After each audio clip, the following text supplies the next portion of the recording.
Alrighty mga kaunggoy, it is I, Manong Jaire, and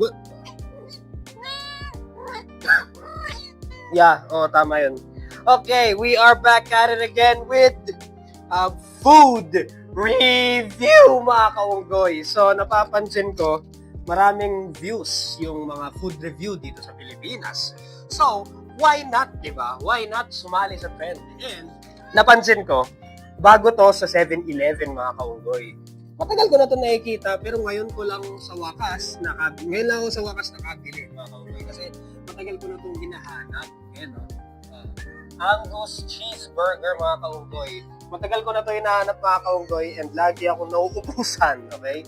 So, una, bango putang. Alam niyo yung amoy ng lettuce sa isang burger, tapos alam niyo yung parang roasted burger talaga mga kaunggoy, no? So yun yung amoy niya. Oh my God. Oh, parang hindi ko sure kung naamoy ko to sa mga Burger King or Sarts or whatever. Yan, no? Angus Cheeseburger. Suggestion ko para kayo makabili nito mga kaunggoy. Bili kayo ng madaling araw. Kasi ewan ko sabi ng tao sa 7-Eleven, lagi daw itong nauubos.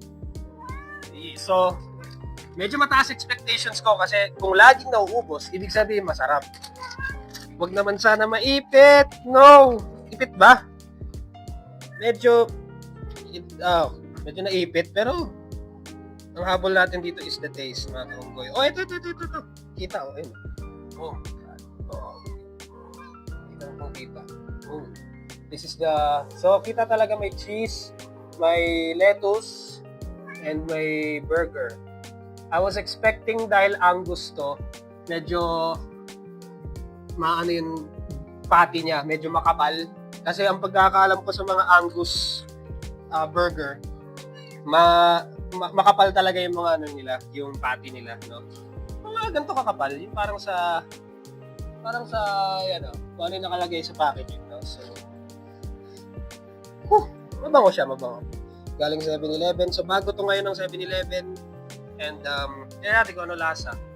May pickles, may mga, may cheese. May white cheese. No? White cheese ba ito niya dito? Or may lettuce. So, may patty. Okay. Last. So, typical burger itsura niya. Hindi siya tulad ng, yung mga makakapal. Ulit. Okay, try natin ngayon mga kaugoy. 3, 2, 1, bon appetit!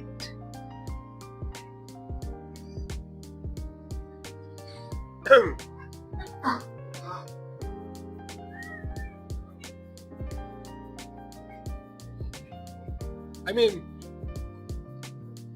lasa yung pagka-Angus niya. I can definitely taste the Angus. Okay to pag galing kang gym, tapos nagbabulk ka, dirty bulking, ganon. Meron kayong goal na weight na gusto nyong maabot. Kailangan nyo ng calories, mabilis ang calories, tapos madaling araw, or midnight snack, kailangan nyo ng mabigat na simple lang. Okay to. Ang Angus beef kasi alam ko parang pure beef natin.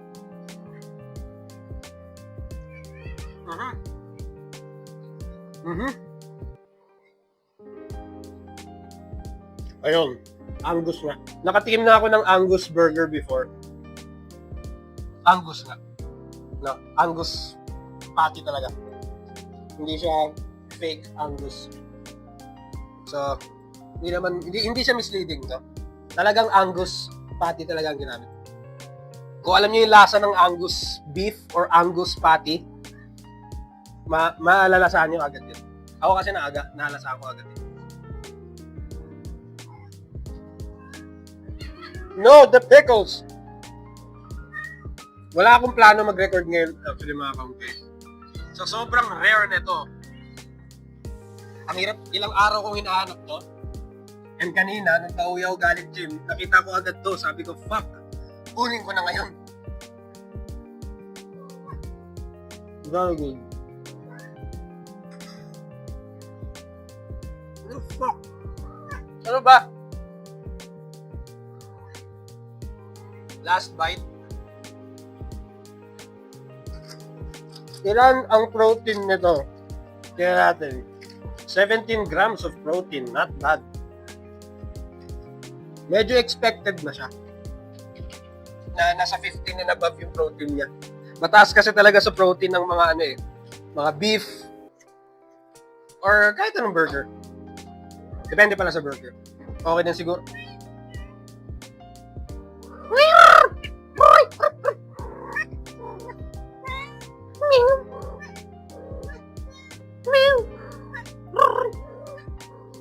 Yeah, tama.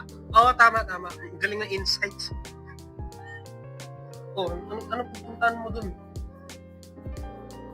What? Ow! Yeah, I know. Wait lang. Marapit na ako matapos. Sige. Yeah, I know. No, hintay ka lang. Malapit na ako matapos. Yeah. Alrighty mga kagoy.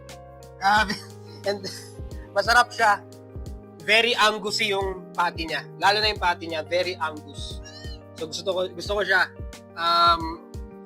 Okay naman sa expectations ko kasi medyo mataas expectations ko dahil sabi ng mga taga 7-Eleven, laging ubos. So, pag laging ubos, ibig sabihin masarap, no? Kaya nga laging ubos laging binibili. Nabili ko nga ng madaling araw mga kagoy. And that's the bottom line. Because Manong Jare said so. Suggest pa kayo, food review. Meron tayong alak review at meron tayong food review.